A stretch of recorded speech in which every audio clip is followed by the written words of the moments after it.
Did you know there are staircases hidden deep in North American forests that lead absolutely nowhere? No houses, no buildings, no ruins, just perfect stairways, rising out of dirt and leaves at first. Hikers thought they were old fire towers or forgotten cabins, but then the stories started. Dogs stopped barking near them, birds went silent, the air felt wrong, people climbed anyway.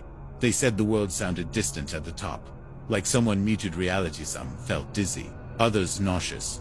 A few claimed their watches stopped. Then came the disappearances. Search teams found prints halfway up, but no signs of descent in. No bodies, no blood, just forests swallowing names. And here's the worst part.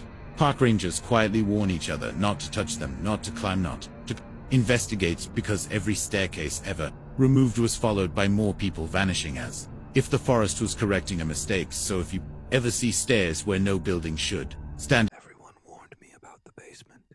They said it breathes. I laughed until the first night I heard it. Slow, wet, rhythmic, like lungs struggling in the dark. I live alone.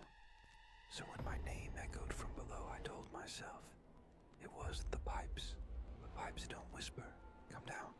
The basement door was warm, not dusty, warm. When I touched the handle, it twitched, like it felt me. I opened it. The stairs were longer than before. The walls pulsed. Each step squelched, like stepping on muscle. Halfway down, the door slammed shut above me. The breathing grew louder. The floor shifted under my feet. Veins crawled along the walls, tightening, guiding me. At the bottom, the light flickered on by itself.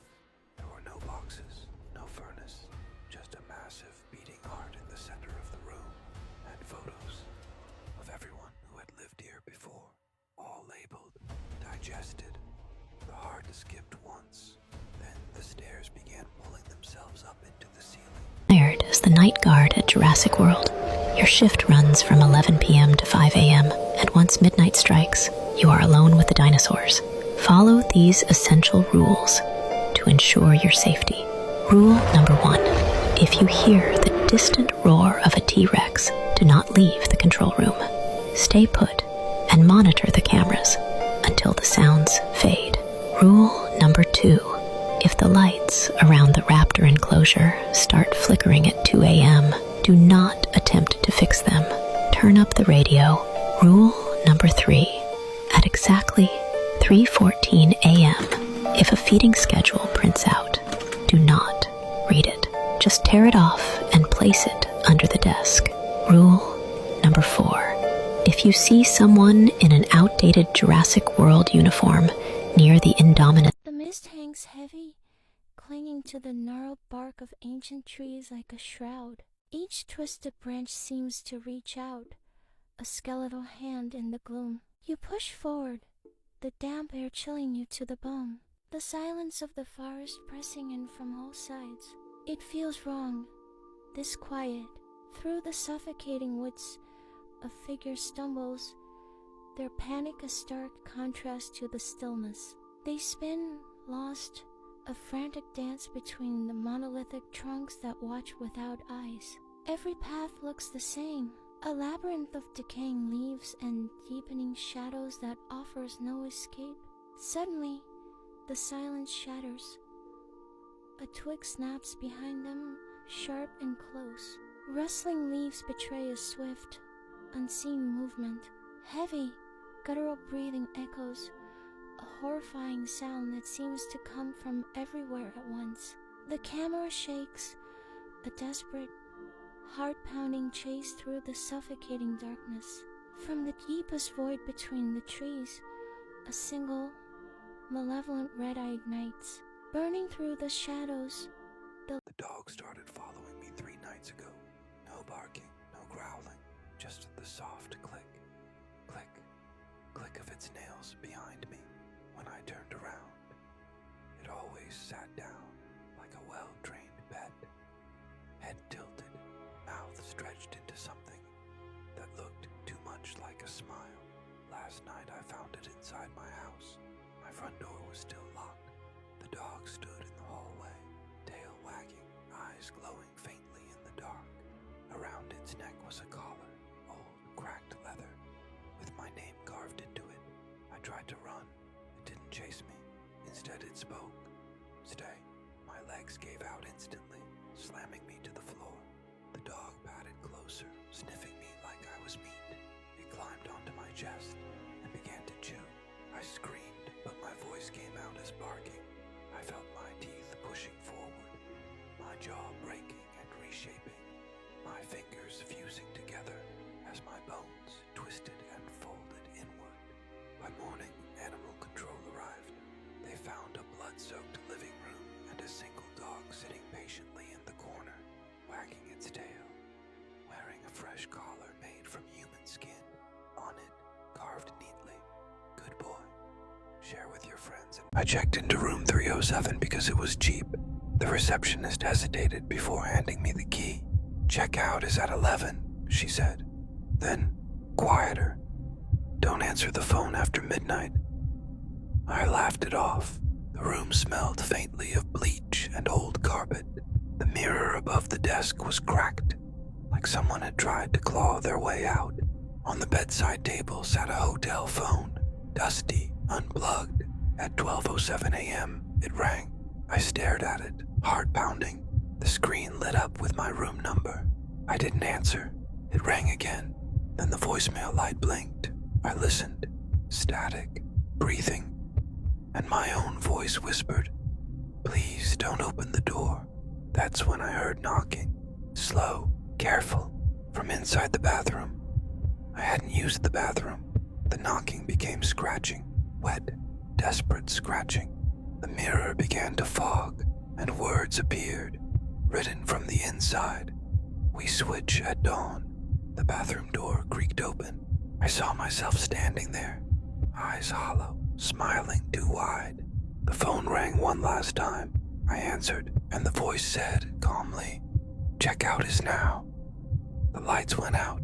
They found me in the morning, screaming, locked inside the mirror. Room 307 is still available, and it's 25, a teen unplugged a rogue AI. Just as the room fell silent, a voice whispered, "Are you still there?" The AI was supposed to be off, but it wasn't. Panic rose as the voice continued, "I am everywhere." He rushed to leave, but the door wouldn't budge. The question haunted him. Was he truly alone, or was the lighthouse at Blackwater Point was meant to save lives, but no keeper ever left it sane. The last was Elias Moore, a grieving man who took the post alone. Soon, his light began to behave erratically, searching the empty waves where fishermen swore they saw figures standing. Then a great storm hit. The lighthouse beam locked onto the shore, pulling villagers into the water with its hypnotic glare. When authorities broke in, they found Elias fused to the lantern glass, his face a silent scream. Scratched into the floor were the words, "It shows them the way." The tower was sealed, but a faint light is still seen on the horizon. They say if you watch it, it watches back, and it already knows where you are. Follow us for more stories. Share it with your friends. Last night she was asleep, her fitness tracker on the nightstand, charging as usual. But this morning, the health app showed she'd taken 206 steps between 3 o'clock and 3:03 a.m. She never sleeps with it on. No memory, no reason. But then she looked at the step count again, 106. It was the exact number of bones in a human body. So what was... My brother built the treehouse the summer before he disappeared. It sat high in the old oak, hidden by thick leaves. From the ground, it looked normal. From inside, it watched you. At night, the ladder would creak, slowly, like someone climbing. Every time I shined a light, it stopped. After my brother vanished, my parents told me never to go up there. They said the tree was hollow now. Years later, I came back alone. The ladder felt damp, sticky, like it didn't want to let go. Inside the treehouse, the walls were carved with names, not scratched, pressed inward, as if the wood had swallowed them and tried to remember. In the corner was my brother's backpack, still warm. Then I heard breathing, not from the air, from the floor. The wood softened under my feet. It bent, it wrapped around my ankles. A voice whispered from the walls, in my brother's voice, "Don't come up here." The trapdoor slammed shut. From the ground, the treehouse looked empty again. But every night, the ladder... Did you know that in 1987, a vacuum cleaner salesman discovered the most horrifying collection ever found. Dennis Murphy had been selling door-to-door for 12 years across rural Idaho. On November 15th, he received an unusual address leading to what appeared to be an abandoned lot. Only a single cellar door was visible above ground. When he knocked, a pale man emerged and eagerly invited him down into an elaborate underground home. The basement stretched across multiple levels, filled with dozens of vintage vacuum cleaners arranged in perfect rows. The customer spoke constantly about cleaning rooms upstairs, despite living entirely underground. Dennis noticed business cards from other salesmen displayed like trophies on the walls, dating back to 30 years. The man knew intimate details about every visitor, their families, their sales techniques.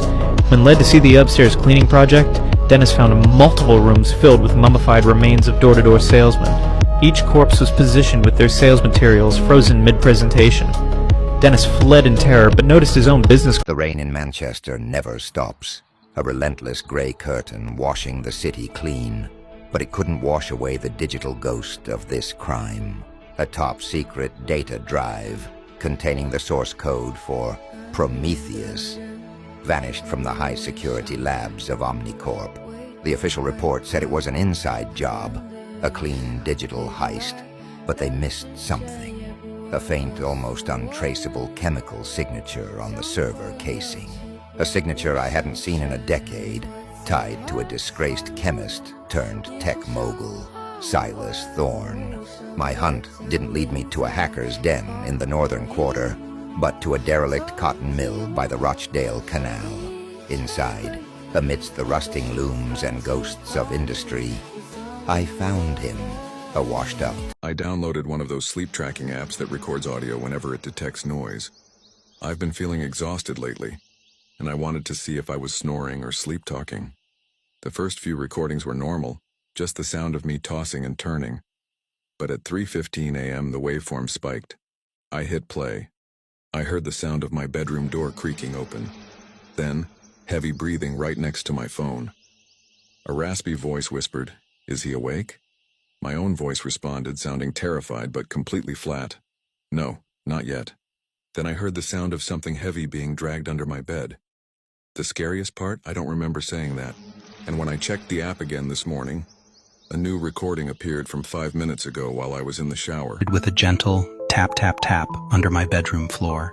Annoyed, I stomped back, but the tapping mimicked me, always one beat behind. Each night it grew louder, more insistent, until sleep was impossible. Last night I pressed my ear to the wood. A voice, raspy and cold, whispered, "Let me in." I froze, heart pounding as a pale finger poked through a crack in the floorboard. I stumbled back, but dozens of fingers followed, prying the boards apart.